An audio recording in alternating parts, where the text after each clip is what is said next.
All right, so let's talk about the enclosure. The enclosure was something that I spent a lot of time on. I was really racking my brain. How could I use plywood? Plywood's really strong. How could I make an edge around it? Not see all that edge banding? Do I want to do miter joints? All of that stuff. And I came up with this plan, and I think it actually worked out really well. So what I did is I took 3/4 inch maple plywood. I'll stand it up, and I built the frame itself, the enclosure on the inside. And one of my goals was to make sure that when I put this acrylic top on top of it, that it would sit flush.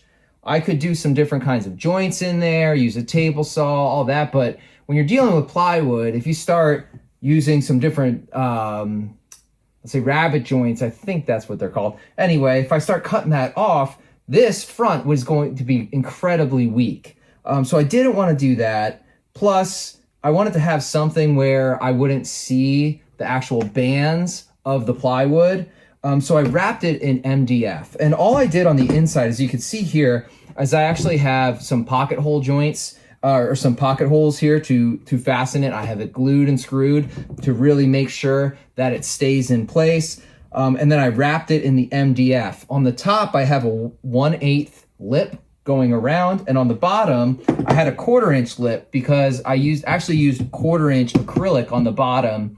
The reason I did that is the first board I used 1/8 inch, and what I noticed in the middle is it really started to sag, and I didn't want that. And I figured if it was just double the thickness and going from an 1/8 to a 1/4 inch, that it would be less likely to sag. If need be, I could easily drill a hole right in the middle and fasten that so that it doesn't sag at all. But I like how clean it looks right now. We'll see, time will tell when I have things setting on this. On the inside, is it going to start to sag in the middle? And if it does, I'll revisit that when it happens, or if it happens. On the sides, I have my pass-throughs. And one of the things that I really wanted was I only wanted inputs. Oh, it's that light. I got a moth in here. I really want the inputs and the outputs on the sides. What's really nice is on the front here, you can see that there is nothing on the front. So when what's facing the audience is incredibly clean. I hate seeing a ton of wires. I'm really big into wire management, cable management, which you'll see throughout this video. So what I have on the right side is I'm gonna have one double USB pass through here. That's going to go one to my iPad and another auxiliary one that could potentially use for XJam eventually. And then I have two 1/4 inch TS jacks that I'm putting in there for optional foot switches. I don't know if I'm going to use foot switches, but I could put in a TRS. I could put that in so that I could use an expression pedal, or I could just keep it as TS, what I currently have, and I could use my Nectar pedals if I wanted to. On the left side, I'm just going to have two USB-C pass-throughs. One of those will be going out into the interface, and the other one could potentially be used for something else. So right now, the main things I just needed were the iPad and the interface. And I could use the interface on my right side as well with that double USB, which we'll get into. And the top, I wanted a way that I could fasten my acrylic top to the enclosure, but still have a way to get it off quickly without damaging anything. So I use these brass inserts.